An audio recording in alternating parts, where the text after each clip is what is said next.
Friends, welcome to the channel Quick Book Learner. I am Sakshi और जो हम पढ़ रहे हैं वो MPPCS प्रीलिम्स 2024 के लिए यूनिट 6 पढ़ रहे हैं, जिसमें हमारा टॉपिक जो है फ्रेंड्स वो स्वास्थ्य है।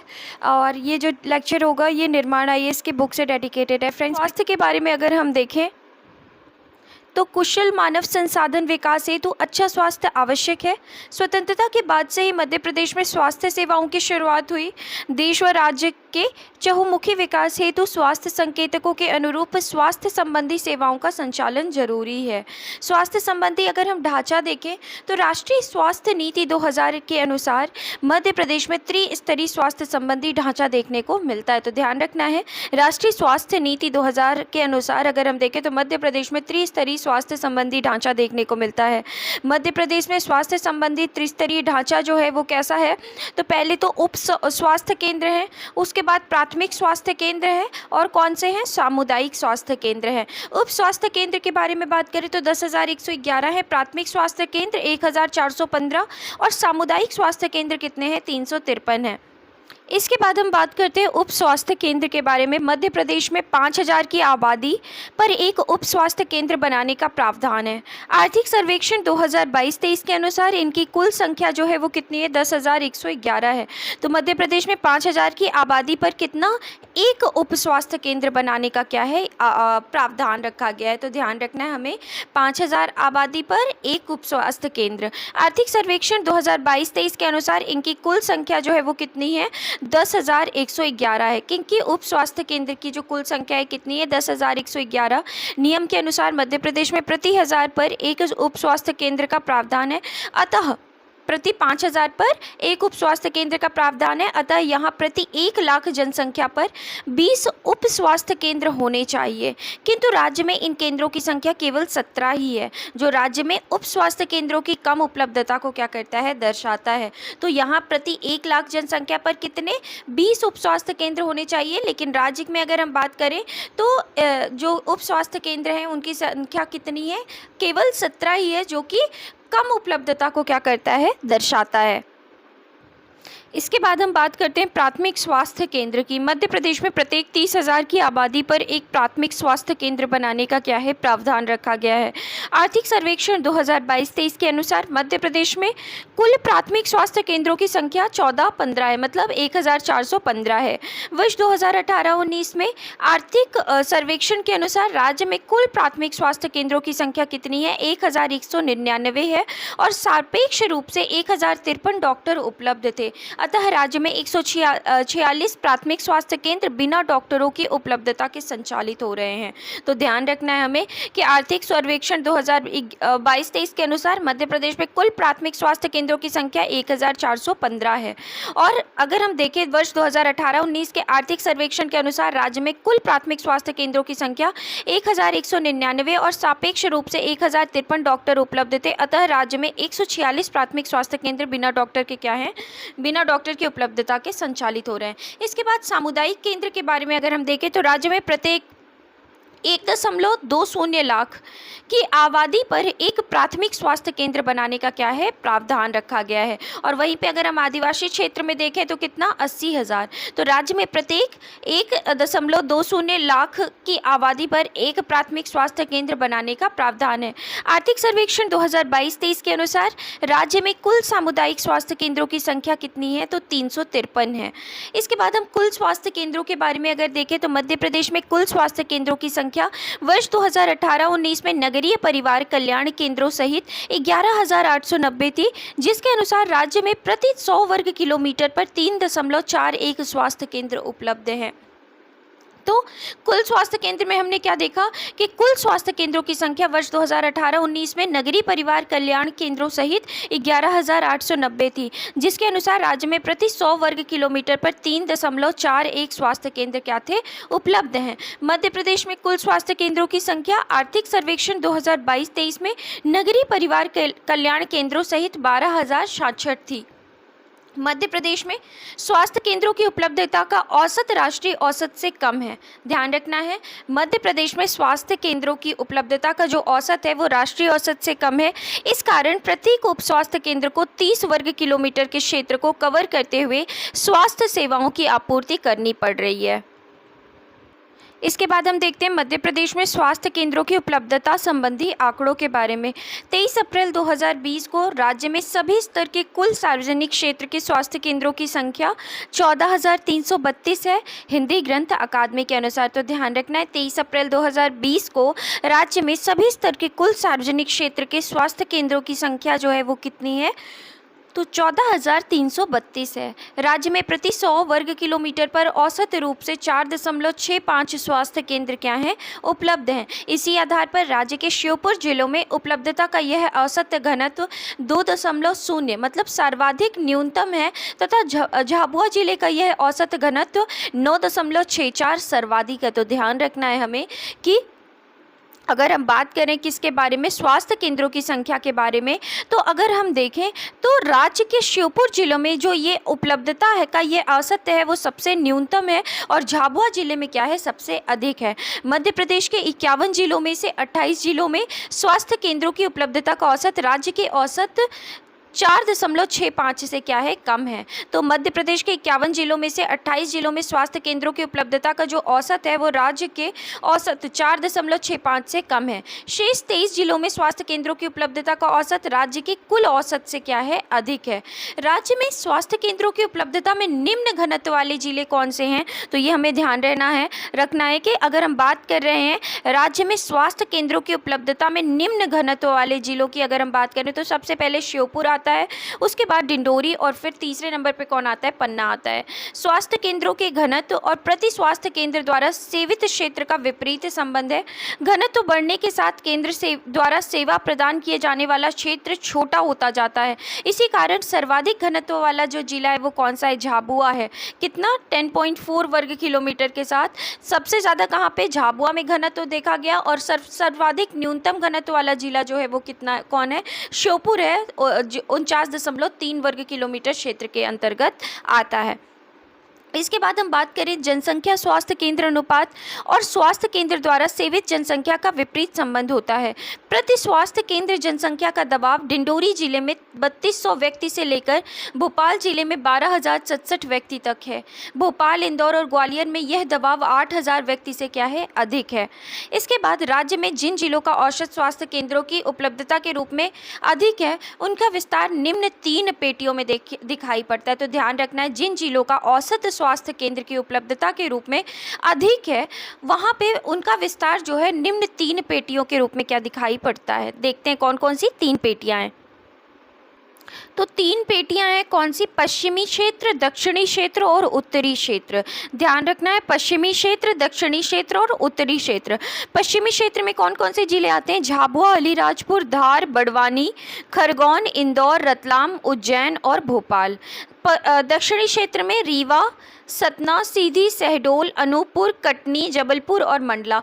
ध्यान रखना ये पेटियों में विभाजित किया गया है, इसीलिए ये दक्षिण क्षेत्र की पेटियों में किसे रखा गया है, रीवा, सतना, सीधी, शहडोल, अनूपपुर, कटनी, जबलपुर और मंडला को। उत्तरी क्षेत्र में मुरैना, भिंड, ग्वालियर और दतिया को रखा गया है। इसके बाद हम बात करते हैं मध्य प्रदेश में स्वास्थ्य संस्था या चिकित्सालय या केंद्र के बारे में, और उनकी कुल संख्या देखेंगे 2018-19 में और वर्तमान में उनकी संख्या देखेंगे। तो जिला चिकित्सालय जो थे अगर हम 2018-19 में देखें तो कुल संख्या 51 थी, और वर्तमान 2022-23 के अनुसार देखें तो 52 है। सिविल अस्पताल कितने थे, 84 थे 2018-19 के अनुसार, और वर्तमान में 135 हैं। सामुदायिक स्वास्थ्य केंद्र 2018-19 में 330 थे, 2022 और 23 में कितने हैं, 353 हैं। प्राथमिक स्वास्थ्य केंद्र कितने थे 2018-19 में, तो ये 1199 थे, वर्तमान में 1415 हो गए हैं। उप स्वास्थ्य केंद्र कितने थे, तो 2018-19 में 10,226 थे, और वर्तमान में जो है वो कितने हैं, 10,111 हैं। शहरी परिवार कल्याण केंद्र की अगर हम बात करें तो वर्तमान में 696 हैं।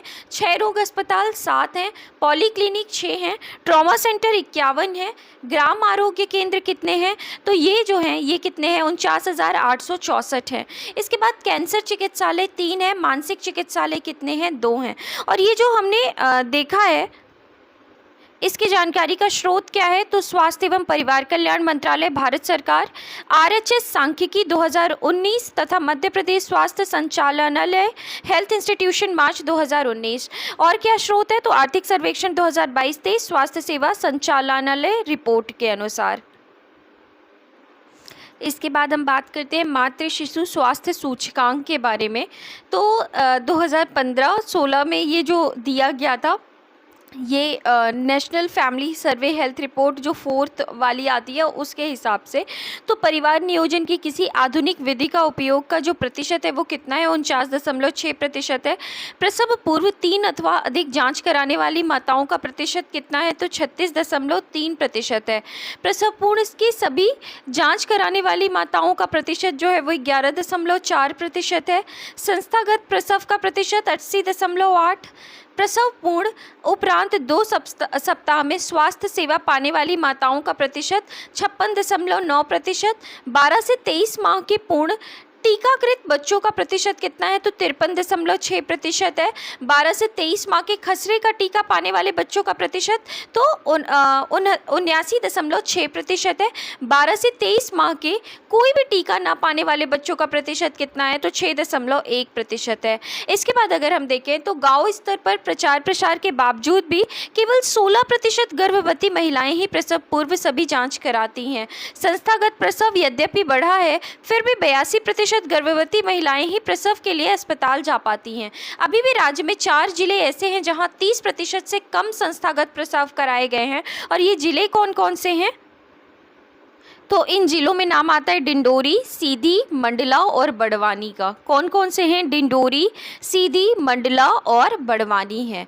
तो यहाँ पर अगर हम बात करें तो ये ऐसे ज़िले हैं जहाँ कम संस्थागत क्या किए गए हैं? प्रसव कराए जाते हैं, डिंडोरी, सीधी, मंडला और बड़वानी में।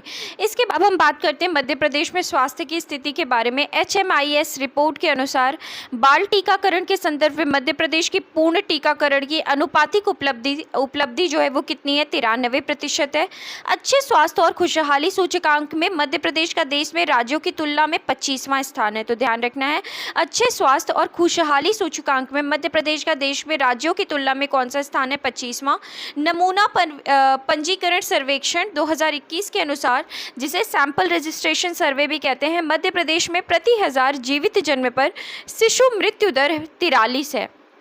प्रति 1000 में अगर हम देख रहे हैं जीवित जन्म पर शिशु मृत्यु दर कितनी है? 43 है। भारत में यह दर 28 है, जबकि NFHS 5 के अनुसार IMR जो है वो कितना है? तो वो 41 है। तो ध्यान रखना है, मध्य प्रदेश का कितना है? 43 है जो शिशु मृत्यु दर है। और अगर हम भारत में यही दर देखें तो 28 है। और NFHS 5 के अनुसार अगर हम देखें तो कितना है? 41 है। इसके बाद SRS के अनुसार प्रदेश के मातृत्व मृत्यु दर प्रति 1 लाख प्रसव पर 173 है। ध्यान रखना है, मातृत्व मृत्यु दर जो है वो 1 लाख पर देखा जाता है। तो 1 लाख प्रसव पर कितना है? 173 है। भारत में यह दर जो है वो कितना है? 97 है। इसके बाद हम मध्य प्रदेश स्वास्थ्य संकेतक देखते हैं। सूचकांक दिया गया है और यहाँ पे मध्य प्रदेश और भारत में देखते हैं। तो मध्य प्रदेश में कुल प्रजनन दर कितना है? तो 2.0। भारत में भी 2.0 है। जन्म दर कितना है मध्य प्रदेश में? 24.5 और भारत में 19.7। मृत्यु दर कितनी है? मध्य प्रदेश में 6.6 और भारत की 6.0। शिशु मृत्यु दर 46 है और भारत की 30 है। मातृ मृत्यु दर अगर हम देखें तो 163 है 1000 में, ये सूचकांक दिया गया है। और भारत का कितना है? 103 है 1000 में अगर देखें। SRS के अनुसार राज्य में 5 वर्ष से कम उम्र के बच्चों में मृत्यु दर जो है वो कितनी है? 49 है। राज्य में कुल प्रजनन दर SRS 2021 के अनुसार 2.0 है। वर्ष 2011 में इसे 2.1 के स्तर पर लाने का क्या किया गया है? लक्ष्य रखा गया है। तो कुल प्रजनन दर कितना है? 2.0 है। वर्ष 2011 में इसे 2.1 के स्तर पर लाने का क्या किया गया है? लक्ष्य रखा गया था। NFHS 5 के अनुसार मध्य प्रदेश में अति गंभीर कुपोषण की दर में 29.3% की क्या हुई है, कमी हुई है। इस संदर्भ में मध्य प्रदेश का देश में क्या है, 17वां स्थान है। तो मध्य प्रदेश में अति गंभीर कुपोषण की दर में 29.3% की क्या हुई है, कमी हुई है। और इस संदर्भ में मध्य प्रदेश का देश में कौन सा स्थान है, 17वां स्थान है। NFHS 5 के अनुसार अगर हम देखें तो स्टंटिंग मतलब कुपोषण में 15% सुधार हुआ है। इस संदर्भ में मध्य प्रदेश का देश में कौन सा स्थान है, 30वां स्थान है। तो कुपोषण में अगर हम देखें तो 15% मध्य प्रदेश का जो है सुधार हुआ है, और इस संदर्भ में मध्य प्रदेश का देश में जो है वो 30वां स्थान है। NFHS 5 के अनुसार अगर हम देखें तो वेस्टिंग में सुधार 26.4% का सुधार हुआ है, और इस संदर्भ में मध्य प्रदेश का देश में जो है वो कौन सा स्थान है, तो 31वां स्थान है। एनीमिया मुक्त भारत सूचकांक 2020-21 में मध्य प्रदेश ने 64.1 का स्कोर प्राप्त करते हुए प्रथम स्थान प्राप्त किया। तो ध्यान रखना है, एनीमिया मुक्त भारत सूचकांक 2020-21 में मध्य प्रदेश ने 64.1 का स्कोर प्राप्त करते हुए प्रथम स्थान को क्या किया है, प्राप्त किया है। इसके बाद हम बात करते हैं मध्य प्रदेश में प्रमुख स्वास्थ्य संस्थाओं के बारे में। तो संस्था अगर हम देखें, अखिल भारतीय आयुर्विज्ञान संस्थान जिसे एम्स कहा जाता है, इसकी स्थापना 2012 में हुई थी। कहाँ पे, तो भोपाल में। नाम क्या है, तो नाम राजमाता विजया राजे सिंधिया के नाम पर इसका नाम रखा गया है। इसके बाद हम दूसरा देखें तो प्रथम यूनानी चिकित्सा महाविद्यालय जो है ये कब बनाया गया, 1962 में। कहाँ पे, बुरहानपुर में। पूरा नाम सैफिया हमीदिया तिब्बिया यूनानी विश्वविद्यालय है। इसके बाद नेक्स्ट संस्था अगर हम देखें तो हकीम सैयद जियाउल हसन शासकीय यूनानी महाविद्यालय 1998 में बनाया गया। कहाँ पे, भोपाल में। पहला जो यूनानी जो विद्यालय था वो कहाँ बनाया गया, तो वो बुरहानपुर में 1962 में बनाया गया था। हृदयराम प्राकृतिक एवं योग्य महाविद्यालय 1989 में बैरागढ़ भोपाल में बनाया गया। राजकीय धन्वंतरी आयुर्वेद कॉलेज जो है 1968 में उज्जैन में बनाया गया था। राजकीय अष्टांग आयुर्वेद महाविद्यालय इंदौर में बनाया गया 1972 में। पंडित खुशीलाल आयुर्वेद महाविद्यालय जो है 1995 में कहाँ बनाया गया था, भोपाल में। राज्य के प्रमुख मेडिकल कॉलेज जो हैं अगर हम उनके बारे में देखें तो गजरा राजा मेडिकल कॉलेज ये 1946 में कब बनाया गया, ये राज्य के प्रमुख मेडिकल कॉलेज हैं, ग्वालियर में बनाया गया था 1946 में। महात्मा गांधी मेडिकल कॉलेज 1948 में इंदौर में बनाया गया। सुभाष चंद्र मेडिकल कॉलेज 1955 में जबलपुर में बनाया गया। गांधी मेडिकल कॉलेज 13 अगस्त 1955 में बनाया गया था। ये भोपाल में लाल बहादुर शास्त्री द्वारा क्या किया गया था, उद्घाटन किया गया था। एक है महात्मा गांधी मेडिकल कॉलेज, वो कहाँ बनाया गया, इंदौर में। और ये गांधी मेडिकल कॉलेज है जो कि कहाँ बनाया गया था, भोपाल में। श्याम शाह मेडिकल कॉलेज के बारे में अगर हम बात करें तो ये कहाँ है, 1963 में बनाया गया था, रीवा में है। बुंदेलखंड जो विद्यालय है ये 2007-8 में बनाया गया था, सागर में है। अटल बिहारी वाजपेयी मेडिकल कॉलेज 2018 में बनाया गया था और कहाँ पर है, विदिशा में है। इसके बाद हम बात करते हैं राज्य के प्रमुख होम्योपैथिक महाविद्यालय के बारे में। शासकीय स्वशासी होम्योपैथी महाविद्यालय कहाँ पर है, भोपाल में है। नारायण श्री होम्योपैथी महाविद्यालय भोपाल में है। Ramakrishna college of homoeopathy and medical science कहाँ पर है, भोपाल में। श्री रामनाथ सिंह होम्योपैथी महाविद्यालय गोरमी भिंड में है। इंदिरा गांधी होम्योपैथी महाविद्यालय जबलपुर में है। महात्मा गांधी होम्योपैथी महाविद्यालय जबलपुर में है। और वसुंधरा राजे होम्योपैथी महाविद्यालय कहाँ पर है, ग्वालियर में। तो अगर हम राज्य के प्रमुख होम्योपैथिक महाविद्यालय के बारे में बात करें तो कहाँ कहाँ है, भोपाल, भिंड, जबलपुर और ग्वालियर में है। इसके बाद अगर हम बात करें तो आयुर्विज्ञान के अंतर्गत स्थापित चिकित्सा महाविद्यालय या स्कूल, शासकीय चिकित्सा महाविद्यालय कितने हैं, तो शासकीय चिकित्सा महाविद्यालय 13 हैं। चिकित्सा महाविद्यालय कितने हैं, निजी क्षेत्र में 5 है। शासकीय दंत चिकित्सा महाविद्यालय कितने हैं, 1 है जो कि कहाँ पर है, इंदौर में है। दंत चिकित्सा महाविद्यालय निजी कितने हैं, 8 है। शासकीय नर्सिंग महाविद्यालय कितने हैं, 35। शासकीय NM स्कूल कितने हैं, तो ये 22 हैं। और ये सर्वेक्षण किसके द्वारा किया गया है, ये स्रोत कहाँ से मिला है हमें, तो मध्य प्रदेश आर्थिक सर्वेक्षण 2022-23 के अनुसार।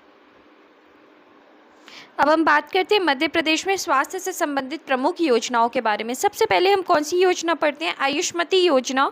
ये इसका आरंभ जो है वो 1991 में हुआ।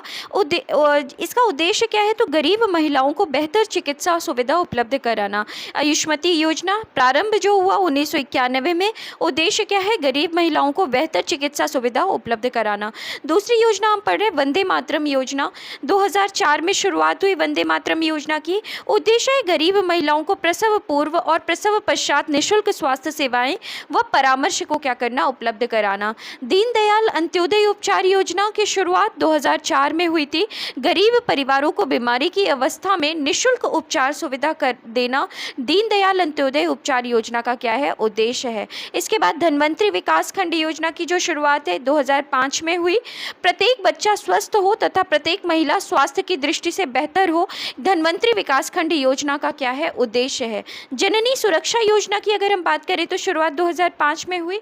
इसका उद्देश्य अगर हम देखें तो शिशु और मातृ मृत्यु दर को कम करना और संस्थागत प्रसव को बढ़ावा देना। तो जननी सुरक्षा योजना की शुरुआत 2005 में हुई। शिशु और मातृ मृत्यु दर को कम करना और संस्थागत प्रसव को क्या करना, बढ़ावा देना।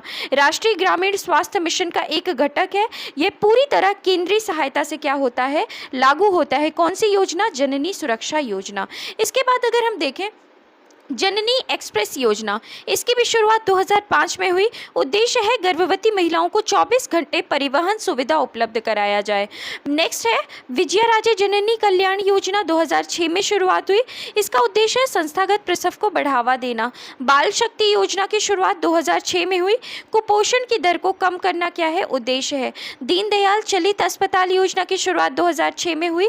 इसका क्या उद्देश्य है, तो सुदूर आदिवासी संचल में गुणवत्तापूर्ण एवं निःशुल्क स्वास्थ्य उपसेवाएं पहुंचाना दीनदयाल चलित अस्पताल योजना की क्या है, योजना है। क्योंकि चलित अस्पताल योजना है तो हमें समझ में आ रहा है कि ये क्या करना चाहता है, सेवा पहुंचाना चाहता है। लेकिन हम किसके बारे में बात कर रहे हैं, जब दीनदयाल चलित अस्पताल योजना की बात होगी तो हम बात कर रहे हैं आदिवासी अंचल से जुड़े हुए चीज़ों के बारे में। अटल बाल आरोग्य और पोषण योजना की शुरुआत 2010 में हुई। उद्देश्य क्या है, बच्चों को कुपोषण से मुक्ति देना। यह महिला और बाल विकास विभाग के सहयोग से चलाया जाता है। अटल बाल मिशन एक्सप्रेस की शुरुआत 2011 में हुई।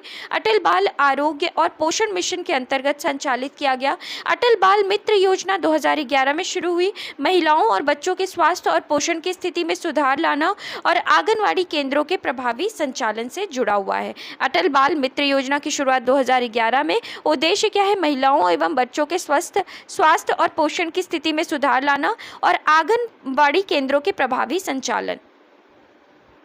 इसके बाद मुख्यमंत्री बाल हृदय उपचार योजना की शुरुआत 2011 में हुई। गरीब बच्चों का निःशुल्क इलाज। नेक्स्ट योजना है जननी शिशु सुरक्षा कार्यक्रम, जिसकी शुरुआत 2011 में हुई। इसका उद्देश्य है संस्थागत प्रसव को बढ़ावा देना, जननी शिशु सुरक्षा कार्यक्रम का। नेक्स्ट है सरदार पटेल निःशुल्क औषधि वितरण योजना। इसकी शुरुआत जो है ये 17 नवंबर 2012 को हुई। यह योजना सेठ गोविंद दास अस्पताल जबलपुर से क्या की गई थी, प्रारंभ की गई थी। संजीवनी 108, इसका प्रारंभ 2012-13 में हुआ। घर से अस्पताल और अस्पताल से घर ले जाने तथा आपात स्थितियों में संभव चिकित्सकीय सेवाएं उपलब्ध कराना ही संजीवनी 108 का क्या है, उद्देश्य है। कैंसर कीमोथेरेपी योजना की शुरुआत 2014 में हुई। सभी जिलों में कैंसर कीमोथेरेपी यूनिट स्थापित करना। इस योजना में 19 प्रकार की प्रति कैंसर औषधियां उपलब्ध कराई जाती हैं। और कैंसर कीमोथेरेपी योजना का हमने क्या देखा, ये उद्देश्य देखा। सभी जिलों में कैंसर कीमोथेरेपी यूनिट स्थापित करना और 19 प्रकार की प्रति कैंसर औषधियां उपलब्ध कराई जाती हैं कैंसर कीमोथेरेपी योजना के अंतर्गत। इसके बाद मध्य प्रदेश संचार प्रतिनिधि स्वास्थ्य एवं दुर्घटना समूह बीमा योजना की शुरुआत 2015 में हुई। मध्य प्रदेश के पत्रकारिता क्षेत्र के कर्मचारियों को बीमा कवर उपलब्ध कराना क्या है, इस योजना का उद्देश्य है। अमृत कार्यक्रम की शुरुआत 2015 में हुई। अमृत कार्यक्रम का उद्देश्य क्या है, कैंसर और हृदय रोगों के इलाज हेतु रोगियों द्वारा किए जाने वाले व्यय को कम करना। इसके लिए अमृत स्टोर खोले गए हैं। डायलिसिस योजना की शुरुआत 2016 में हुई। बीपीएल कार्ड धारकों को निःशुल्क और अन्य वर्ग के रोगियों को न्यूनतम दर पर उपचार की सुविधा उपलब्ध कराना डायलिसिस योजना का उद्देश्य है। उषा किरण योजना की शुरुआत 2016 में हुई।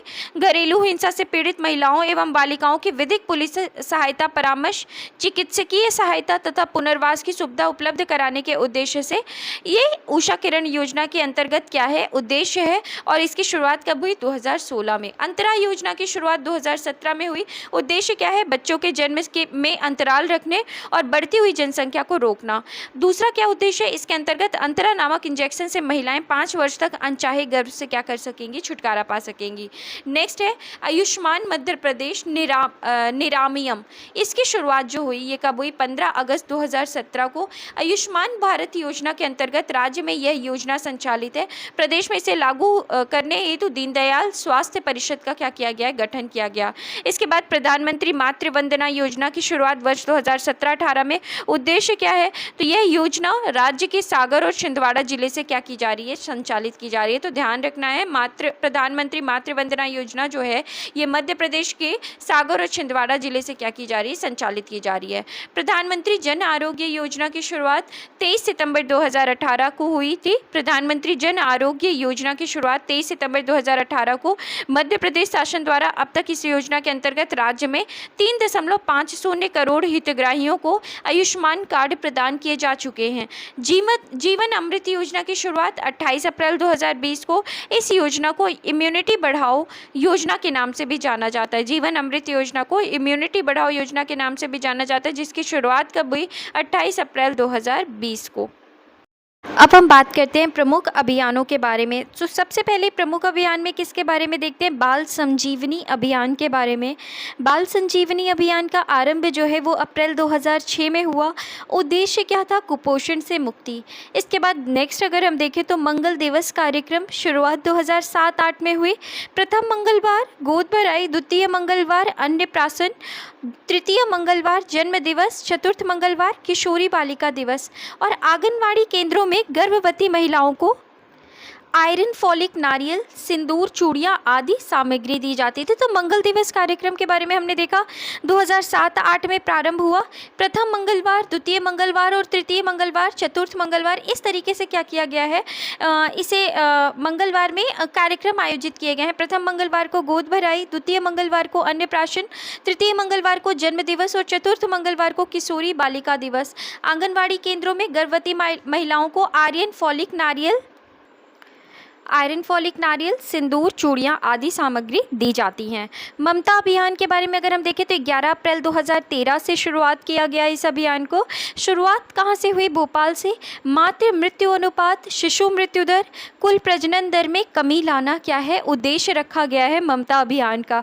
राष्ट्रीय स्वास्थ्य मिशन यूनिसेफ मध्य प्रदेश शासन के तत्वाधान में संचालित किया गया है ममता अभियान को। इसके बाद हम बात करते हैं आस्था अभियान के बारे में। इसकी शुरुआत 11 अप्रैल 2013 से हुई। कुष्ठ, टीबी, मलेरिया और अंधत्व रोगों का उपचार करना आस्था अभियान का क्या है? उद्देश्य है। गौरवी अभियान का प्रारंभ 2014 से हुआ। घरेलू हिंसा बचाओ और महिलाओं के सम्मान के लिए गौरवी अभियान का क्या किया गया? शुभारंभ किया गया 2014 में। घरेलू हिंसा बचाओ और महिला के सम्मान के लिए। इसके बाद सघन इंद्रधनुष टीकाकरण 2015 में शुरुआत हुई इस अभियान की। इस मिशन को विदिशा से क्या किया गया था? प्रारंभ किया गया। तो ध्यान रखना है, सघन इंद्रधनुष टीकाकरण का जो शुभारंभ है ये कौन से जिले से प्रारंभ किया गया? विदिशा से। अमृत कार्यक्रम नवंबर 2015 में शुरुआत हुई। कैंसर और हृदय रोगों के इलाज के लिए रोगियों द्वारा किए जाने वाले खर्च को कम करना अमृत कार्यक्रम का उद्देश्य है। उदिता अभियान की शुरुआत 2016 में हुई। किशोरियों को महामारी के दौरान स्वच्छता के प्रबंधन की जानकारी देना उदिता अभियान का क्या है? उद्देश्य है। इसके बाद लालिमा 1 नवंबर 2016 से शुरुआत। बच्चों, बालिकाओं और महिलाओं को एनीमिया रोग से मुक्ति दिलाना क्या है? लालिमा का उद्देश्य है। लालिमा अभियान का मुख्य उद्देश्य क्या है? बच्चे, बालिकाओं और महिलाओं को एनीमिया रोग से मुक्ति दिलाना। इसके बाद दस्तक अभियान गृह भेंट आधारित संयुक्त रणनीति है। तो दस्तक अभियान की शुरुआत जो है, प्रथम चरण की शुरुआत 16 से 30 नवंबर 2016 में हुई।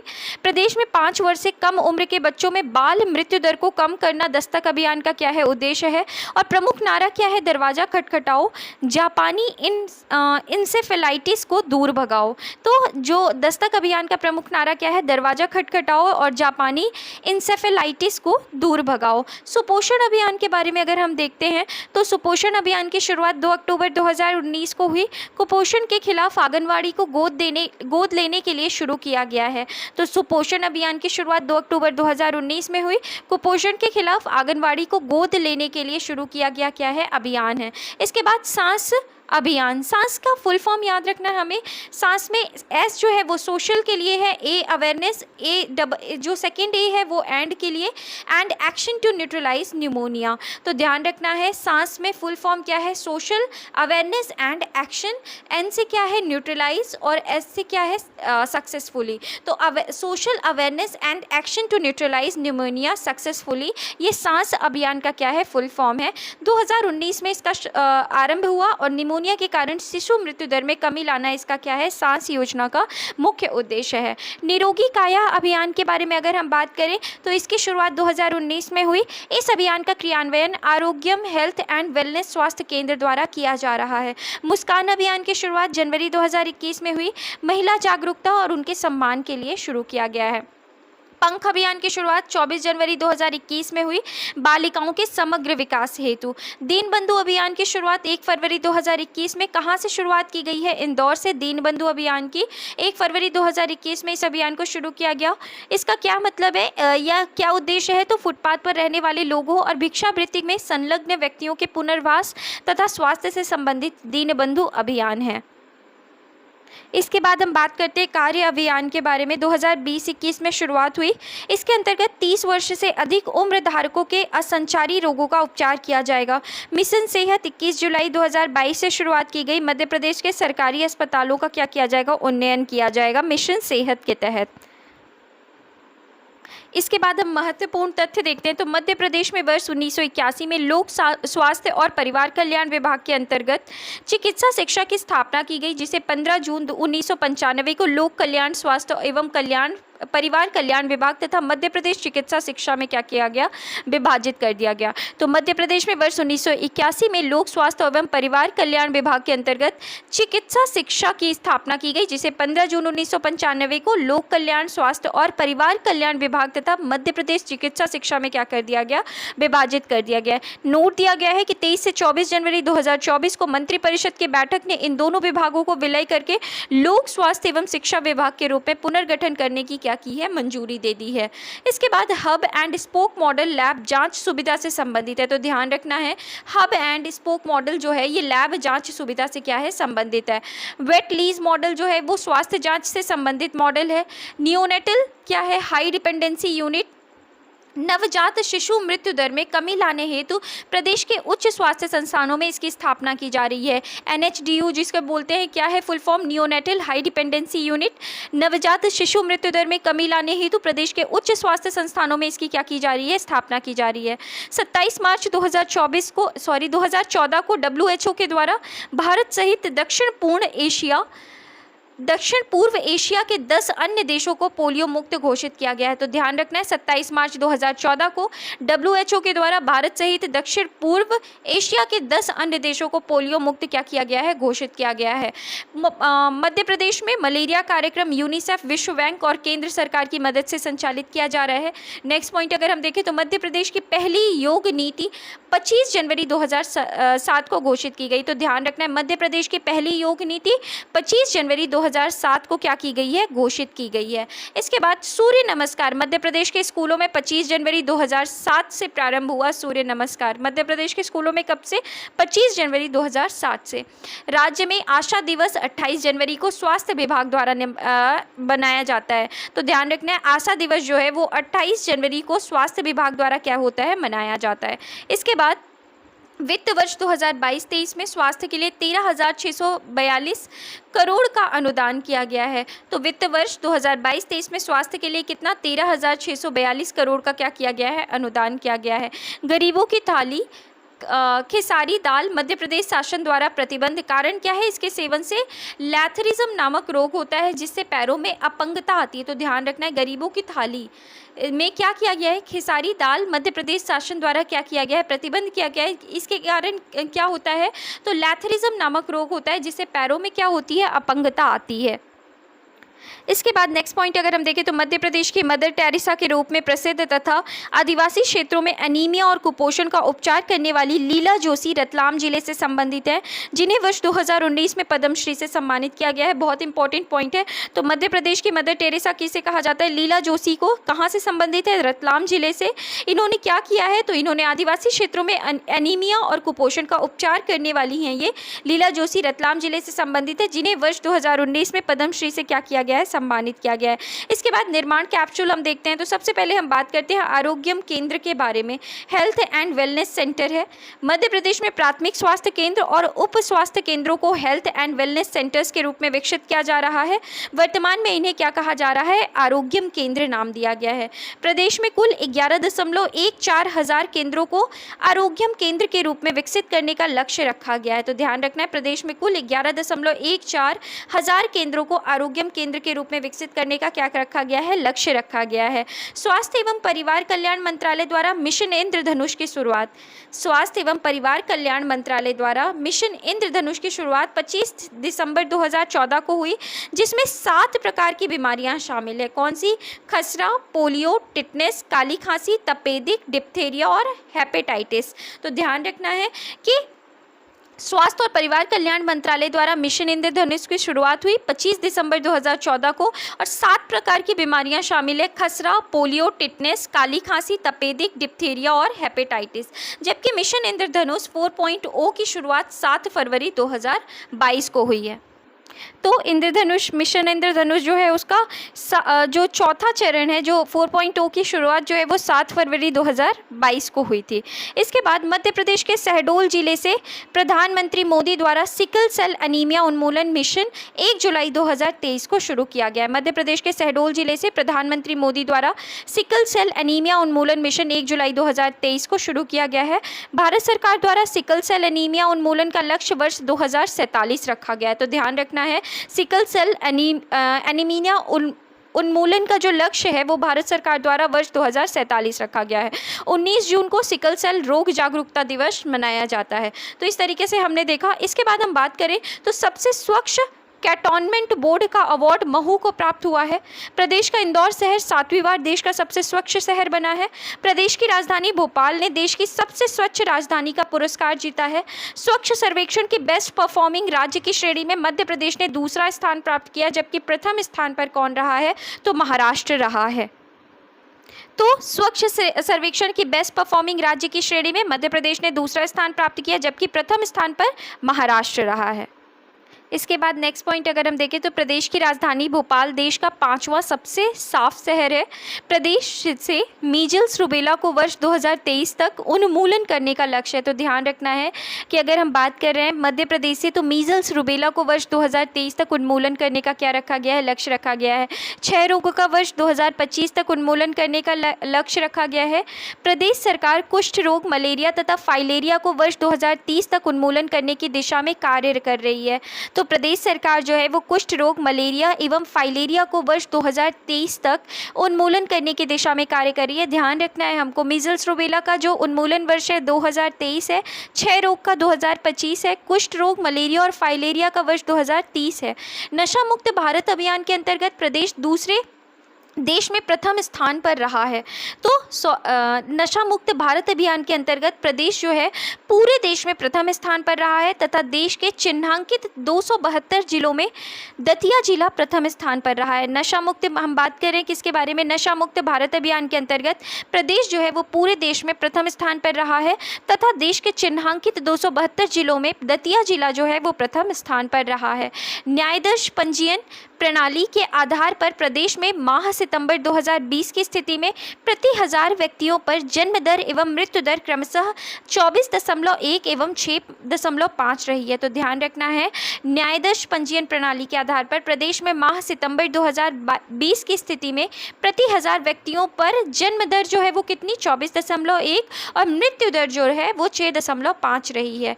प्रदेश में 5 वर्ष से कम आयु के बच्चों में मृत्यु दर 64.6 प्रति 1000 से घटकर 49.2 प्रति 1000 हुई है। प्रदेश में 5 वर्ष से कम आयु के बच्चों में मृत्यु दर जो है वो 64.6 प्रति हज़ार से घटकर कितनी 49.2 प्रति हज़ार हुई है। कम वजन के बच्चों का दर 48% से घटकर 43% तथा गंभीर कुपोषण की दर 9.2% से घटकर 6.5% हो गया है। तो ध्यान रखना है ये फैक्ट्स के बारे में कि प्रदेश में 5 वर्ष से कम आयु के बच्चों में मृत्यु दर कितना है 64.6 प्रति हज़ार से घटकर कितना 49.2 प्रति हज़ार हुई है। कम वजन के बच्चों का दर 48% से घटकर 43%, गंभीर कुपोषण की दर 9.2% से घटकर कितनी हो गई है 6.5% हो गया है। गर्भवती महिलाओं की प्रसव पूर्व जांच सेवाओं को सुदृढ़ करना है। भारत सरकार द्वारा निर्मित अनमोल ऐप में आवश्यक संशोधन कर विभाग द्वारा नवीन एप्लीकेशन MP अनमोल बनाया गया, जिसकी सहायता से उच्च जोखिम वाली गर्भवती महिलाओं की ट्रैकिंग की जा रही है।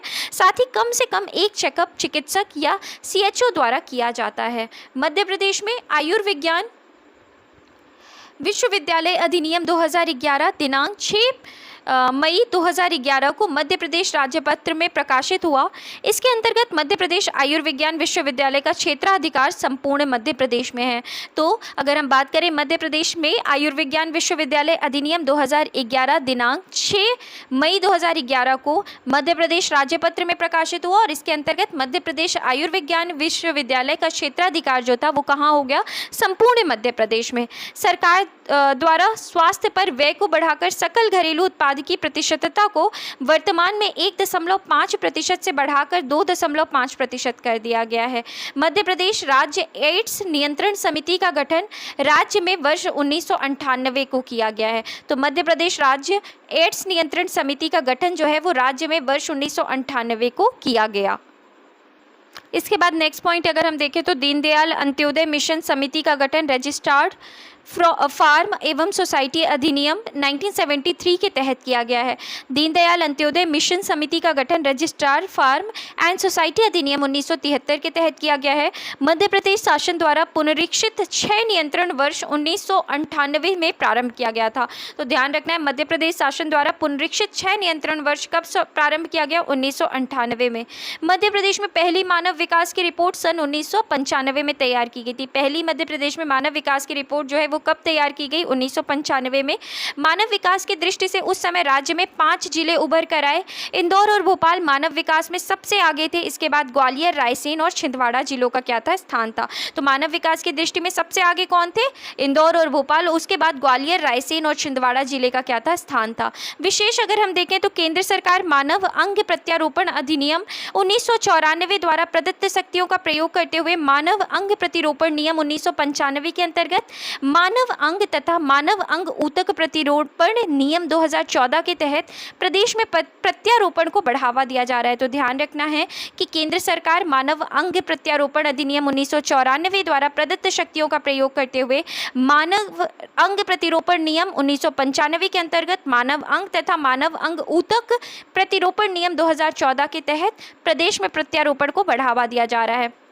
केंद्र सरकार द्वारा 4 मेडिकल डिवाइस पार्क को मंजूरी दी गई है, जिनमें से एक मध्य प्रदेश के उज्जैन शहर विक्रम उद्योगपुरी में क्या किया जाएगा स्थापित किया जाएगा। तो 4 मेडिकल डिवाइस पार्क को क्या की गई है केंद्र सरकार द्वारा मंजूरी दी गई है, जिसमें से एक कहाँ पे है मध्य प्रदेश में उज्जैन शहर विक्रम उद्योगपुरी में क्या किया जाएगा स्थापित किया जाएगा। इसके बाद राष्ट्रीय स्वास्थ्य नीति के बारे में देखें तो पहली जो राष्ट्रीय स्वास्थ्य नीति आई थी 1983 में आई थी, दूसरी 2002 में और तीसरी कब आई थी 2017 में आई थी। तो ध्यान रखना है हमें राष्ट्रीय स्वास्थ्य नीति प्रथम 1983 में आई थी, द्वितीय 2002 में और तृतीय 2017 में आई थी। इसके बाद निर्माण कैप्सूल के फॉर्म में कुछ इंफॉर्मेशन दी गई है। मिशन इंद्रधनुष के बारे में परिकल्पना कब हुई मिशन इंद्रधनुष की, तो 25 दिसंबर 2014 को। सघन मिशन इंद्रधनुष 1.0 जो था वो 2017 में शुरू किया गया। सघन मिशन इंद्रधनुष 2.0 वर्ष 2019 में प्रारंभ किया गया। सघन मिशन इंद्रधनुष 3.0 वर्ष 2021 में और सघन मिशन इंद्रधनुष 4.0 जो था ये वर्ष 2022 में आरंभ किया गया। सघन मिशन इंद्रधनुष 5.0 जो था वो 7 अगस्त 2023 यू-विन पोर्टल के माध्यम से क्या किया गया था शुरू किया गया था। तो इस तरीके से हमने किसके बारे में बात की मिशन इंद्रधनुष के बारे में बात की। तो इस तरीके से फ्रेंड्स हमारा पूरा ये जो चैप्टर था चैप्टर के फैक्ट्स कंप्लीट होते हैं। अब हम बात करते हैं किससे रिलेटेड MCQs से रिलेटेड। पहला क्वेश्चन है कि भारत की पहली राष्ट्रीय स्वास्थ्य नीति कब अस्तित्व में आई। तो अभी जस्ट हमने पढ़ा है कि पहली स्वास्थ्य नीति कब अस्तित्व में आई थी, तो वर्ष 1983 में आई थी। नेक्स्ट क्वेश्चन है कि वर्ष 2020 में मध्य प्रदेश में शिशु मृत्यु दर कितनी रही है। तो 2020 में शिशु मृत्यु दर कितनी रही है, तो इसका करेक्ट आंसर क्या हो जाएगा, सी ऑप्शन 48। 48 जो रही है ये क्या रही है, वर्ष 2020 में 48 जो है ये क्या रही है, शिशु मृत्यु दर रही है। नेक्स्ट क्वेश्चन है कि वर्ष 2019-20 के अनुसार मध्य प्रदेश में मातृ मृत्यु दर कितनी रही है। तो 2019-20 के अनुसार मातृ मृत्यु दर जो है वो कितनी रही है, 173 रही है। नेक्स्ट क्वेश्चन है बंधक श्रमिक पुनर्वास योजना कब प्रारंभ की गई थी। तो बंधक श्रमिक पुनर्वास योजना का जो प्रारंभ है ये कब किया गया था, तो ये जो किया गया था ये वर्ष 2016 में किया गया था। नेक्स्ट क्वेश्चन है प्रोजेक्ट उदिता का संबंध किससे है। तो प्रोजेक्ट उदिता का संबंध किससे है, तो ये क्या होगा, किशोरियों में माहवारी स्वास्थ्य स्वच्छता एवं समुचित माहवारी प्रबंधन के बारे में जागरूकता एवं संवेदना बढ़ाना प्रोजेक्ट उदिता से क्या है, संबंधित है। तो किशोरियों में माहवारी स्वास्थ्य स्वच्छता और समुचित माहवारी प्रबंधन के बारे में जागरूकता और संवेदना बढ़ाना प्रोजेक्ट उदिता से क्या है, संबंधित है। इसके बाद नेक्स्ट अगर हम पॉइंट देखें तो क्वेश्चन अगर हम देखें तो निरोगी काया अभियान का क्रियान्वयन किस संस्था या केंद्र के द्वारा किया जा रहा है। तो निरोगी काया का जो अभियान का क्रियान्वयन है वो कौन सी संस्था के द्वारा किया जा रहा है, तो आरोग्यम हेल्थ एंड वेलनेस स्वास्थ्य केंद्र के द्वारा। नेक्स्ट क्वेश्चन है मध्य प्रदेश में जननी सुरक्षा योजना किस वर्ष प्रारंभ की गई है। तो जननी सुरक्षा योजना वर्ष 2005 में क्या की गई है, प्रारंभ की गई है।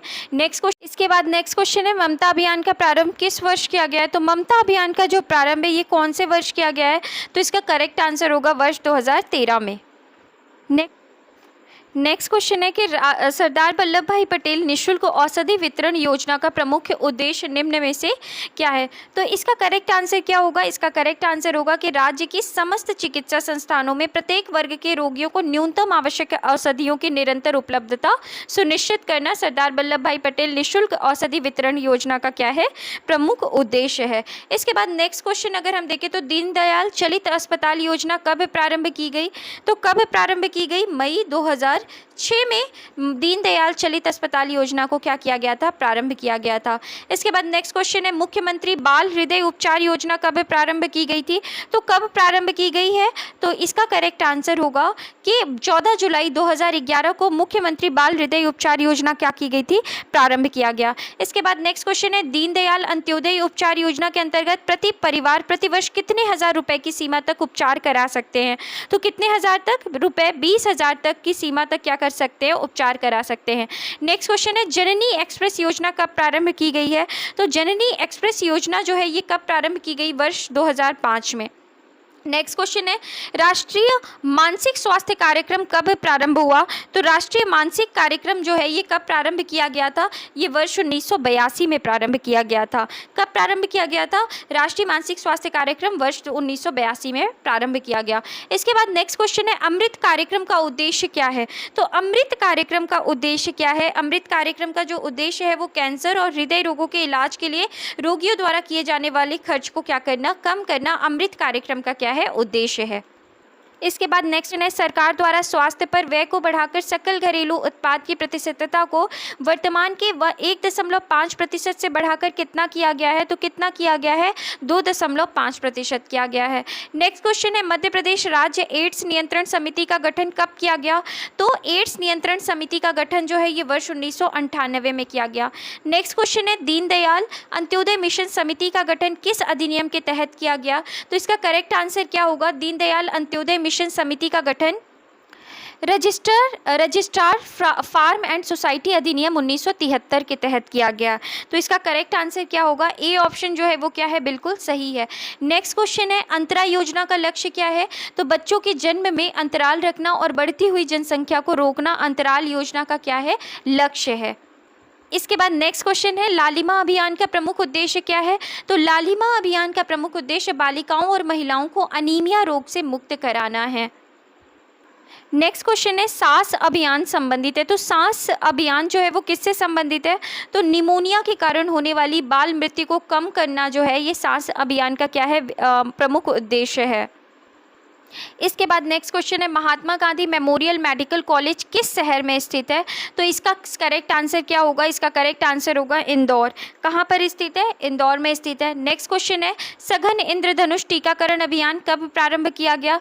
तो कब प्रारंभ किया गया? सघन इंद्रधनुष टीकाकरण अभियान जो है ये वर्ष 2015 में प्रारंभ किया गया। इसके बाद नेक्स्ट क्वेश्चन है, बहुविकलांग एवं मानसिक रूप से दिव्यांग बच्चों और व्यक्ति को आर्थिक सहायता प्रदान करने हेतु मध्य प्रदेश सरकार कितने रुपए की आर्थिक सहायता प्रदान करती है?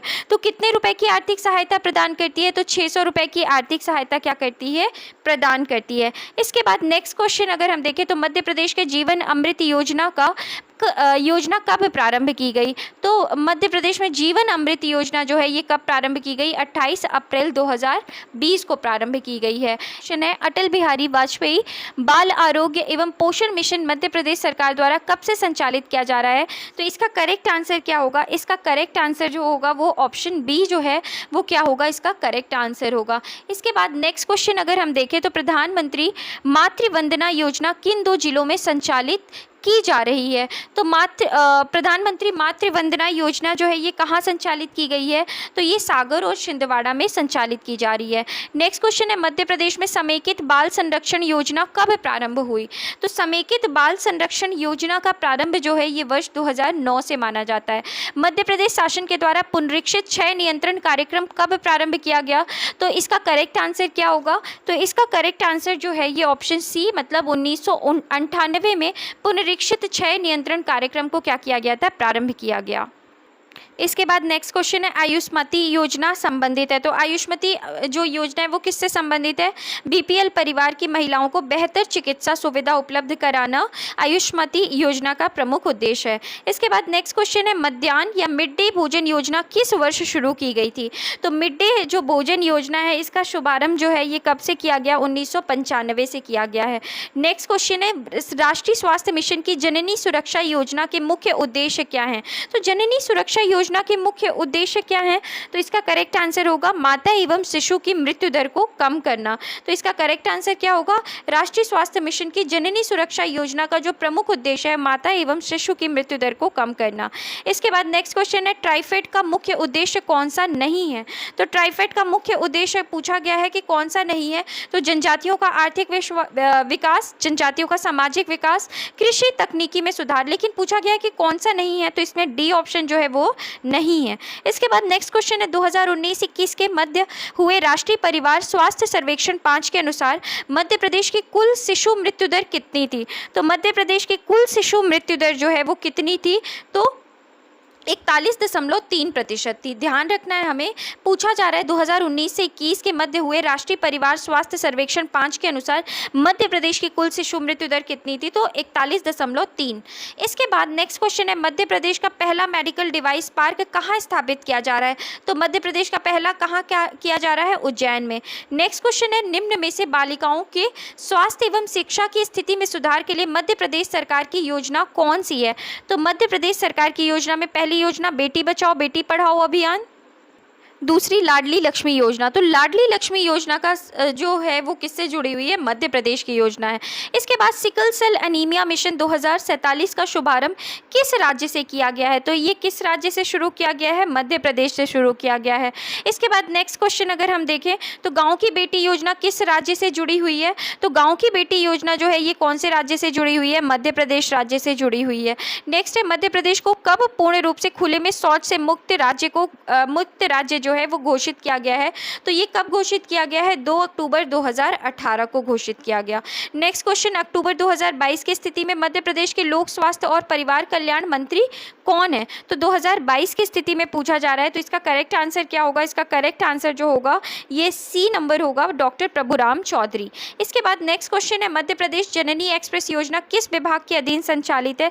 तो कौन से विभाग के अधीन संचालित है? तो इसका करेक्ट आंसर होगा बी ऑप्शन, लोक स्वास्थ्य एवं परिवार कल्याण विभाग।